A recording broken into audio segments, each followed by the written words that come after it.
هیچ یک کرداری با آسودگی جامعه تهدید کننده قدرت آن را ندارد که از پنجه نیرومند قانون رها یابد. افرادی در عملهای بیرون از چهارچوبه قانون و دیگر طلبات و ترتیبات جمعیتی دست داشته حتما جزای مناسب را سزاوار میشوند. حتی اگر کردار از لحاظ سطح پس معرفت حقوقی صادر شده باشد، جوابگری جنایتی استثناء نخواهد شد. همین طریق شخصانی که بی‌اعتنایی نسبت به طلبات قانون آنها را پشت پنجره کرده است، با امید درک اشتباه و در آینده گذاشتن قدم‌های استوار در جاده‌های سالم از ادای منبعه جزای جنایتی آزاد خواهند شد.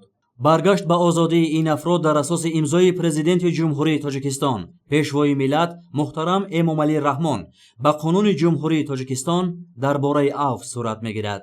امضای قانون جمهوری تاجیکستان درباره عفو برای هزارها عائله تاجیک مژده خوش و پیام امید گردید. این اقدام بشردوستانه بار دیگر از سیاست انسان پرورانه و غمخواری پیوسته راهبریت عالی کشور نسبت به سرنوشت شهروندان شهادت می‌دهد. برای پدر و مادرانی که سالها انتظار دیدار فرزند بودند، برای همسرانی که آرزوی بازگشت عزیزان خود را داشتند و برای کودکانی که چشم به راه پدر ماندند، این سند مژده فرابخش پیوستن دوباره اهل خانواده می باشد.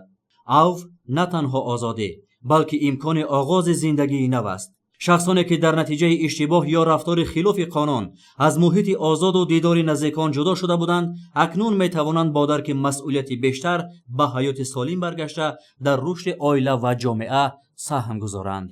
این اقدام به آنها باوری می بخشد که دولت برای اصلاح و بازگشت شهروندان به زندگی سالم شرایط مساعد فراهم می آورد.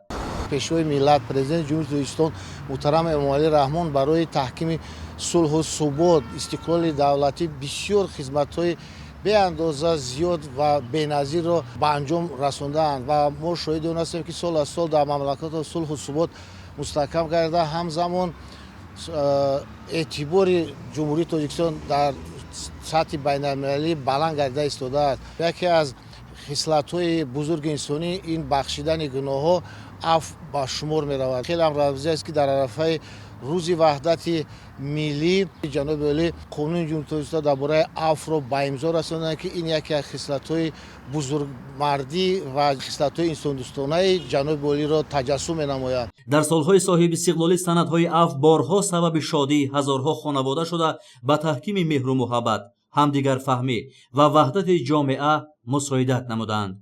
امروز نیز این تشبث نجیب همچون رمز رحم و شفقت، انسان دوستی و عدالت اجتماعی از جانب مردم کشور با خوشنودی استقبال می‌گردد. زیرا هر نفری که به آغوش گرم عائله برمیگردد، یک خانواده شاد می‌گردد و هر خانواده شاد پایه جامعه سالم و استوار می باشد. این اقدام خیرخواهانه پیشوای ملت محترم امامعلی رحمان در صحیفه های تاریخ تاجیکستان صاحب استقلال همچون نمونه عالی انسان پروری و غمخواری نسبت به مردم با حرفهای زرین ثبت خواهد شد.